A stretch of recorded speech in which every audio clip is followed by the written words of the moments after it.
Some of the strongest city walls on Earth aren't built by humans at all. They're natural ramparts of basalt and welded ash, forged when eruptions cooled into rock. Now you're on the floor of a volcanic caldera, a vast sunken basin left behind when a volcano's roof gives way after a major eruption. And instead of building a city next to the volcano, you build it inside that bowl. Sounds impossible, but humans already live in calderas, and we've carved whole underground towns into volcanic rock. So the mission is simple and terrifying. Can we build a volcano city that doesn't become a deadly trap? Let's be clear, a city inside a volcano does not mean skyscrapers floating above a lava lake. The only realistic target is a long, quiet caldera, wide enough to hold neighborhoods and far from an active vent. Some calderas are more than 1 kilometer across, and some are tens of kilometers wide, which means the inside can feel like a valley with steep walls. That turns the idea into a real engineering problem. Rock stability, air quality, power, water, evacuation routes, and constant monitoring. And here's the first twist. The volcano doesn't have to erupt to hurt you. Many people live and farm inside Aso caldera in Japan, one of the world's largest calderas, while active vents exist in the region. That proves inside a caldera can be habitable, but it also proves the price. Hazard zones, closures, and a life lived with monitoring and rules. And humans don't just live near volcanic rock, we've lived inside it. In Cappadocia, people carved subterranean towns into soft volcanic material for shelter and survival. So digging into volcanic rock is not the hard part. The hard part is picking the right volcano and never getting complacent. But why would anyone even try? Because volcano country has one superpower: heat. Geothermal energy comes from heat flowing up from Earth's interior, and we can tap it for electricity or for heating and cooling.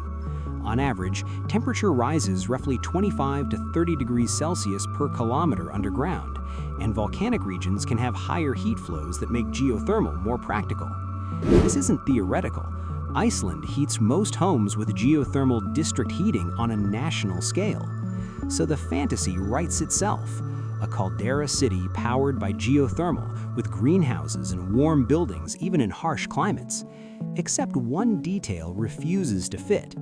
Volcanic danger is not just lava. Many of the most serious hazards are fast, messy, and hard to outrun. Lahars are volcanic mud flows, rivers of water and debris that can surge down valleys and bury everything in their path. Explosive eruptions can also produce ash clouds that damage infrastructure and disrupt aviation far from the volcano. And then there's the invisible killer, volcanic gas. Carbon dioxide is heavier than air, so it can pool in low areas and become lethal, especially in poorly ventilated spaces. Sulfur dioxide can irritate the respiratory system and corrode infrastructure, and some eruptions create fog and serious air quality problems downwind. So if you build on a caldera floor, the lowest point, you are choosing a natural bowl where heavy gas wants to collect. And this is where the story flips. There are 3 versions of this idea, and 2 are basically self-sabotage. Version 1 is building near an active vent. That's a no for permanent life, because conditions can escalate and alert levels exist for a reason. Version 2 is building inside an active caldera that happens to be quiet right now, like Campi Flegrei near Naples, where unrest and ground uplift can persist, and interpreting it is a major scientific challenge.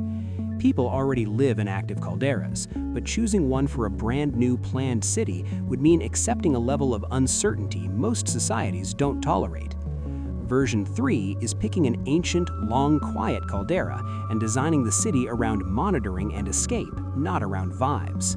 That's the only version that even belongs in the same room as possible. But the engineering still bites. Volcanic terrain is not one uniform rock. It can include strong lava flows and also ash-rich deposits like tuff, which can be softer and more porous. Porous volcanic rock can be great for carving, one reason subterranean sites exist, but it can also mean water seepage and long-term weathering issues. Then geothermal. Drilling in hot, hard rock is difficult, and geothermal systems often sit in harder, hotter, sometimes deeper conditions than typical wells.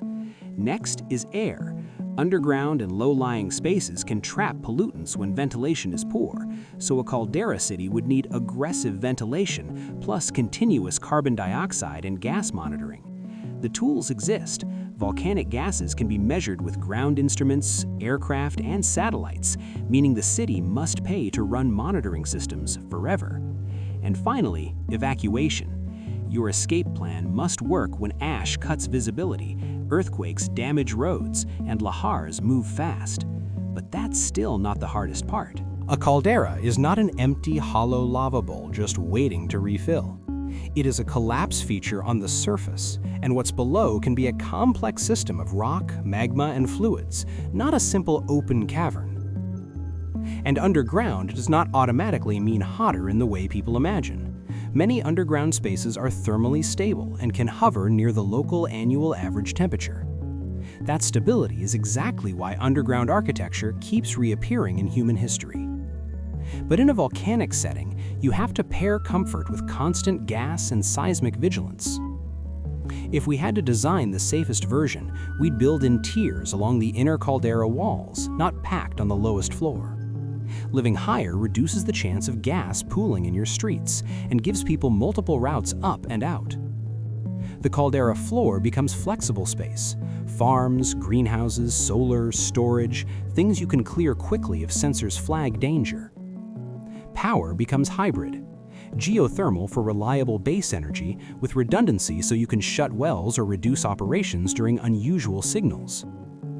And the city's nervous system is nonstop monitoring. Earthquakes, ground deformation, and gas emissions, the same categories volcano observatories track to infer what's happening underground. In other words, you don't move into a volcano. You build a city that treats the volcano like a patient in an intensive care unit. Except that level of safety has a hidden price. Volcanoes can show unrest for long periods without erupting, which makes decision-making brutal. False alarms can destroy trust and economies, but missed warnings can destroy lives. And there is no single global alert system because volcanoes and monitoring capacities differ. And even with preparation, eruptions can still cripple a city. The 1994 Rabaul eruption forced temporary abandonment and buried parts of the town in ash and pumice. So a volcano city is not a one-time build. It is a permanent contract with uncertainty. And this is where the idea either becomes brilliant or collapses. One trend that could help is next-generation geothermal. Enhanced geothermal systems aim to create usable heat reservoirs in hot rock by improving permeability so fluid can circulate and carry heat to the surface. If enhanced geothermal and high-temperature drilling keep improving, a caldera region city might tap geothermal with more flexibility in where wells go, reducing some siting risk. Meanwhile, monitoring is getting smarter. Gas measurements, satellite observations, and improved earthquake detection can sharpen what we see during volcanic unrest. So the future isn't one magic breakthrough. It's better drilling, better data, and better honesty about risk. Can we build a city inside a volcano? In the movie sense, no. In the real sense, inside a long, quiet caldera or carved into volcanic rock, physics allows it, and history shows people already do parts of it. But the volcano is never solved. Gases can pool, ash can disrupt systems, slopes can fail, and the meaning of safe can change with new data. So if you ever hear a serious proposal for a volcano city, judge it by one thing. Do they treat the volcano like a scenic backdrop, or like a living system they must monitor forever? Because the moment you stop watching, the volcano doesn't argue. It just behaves.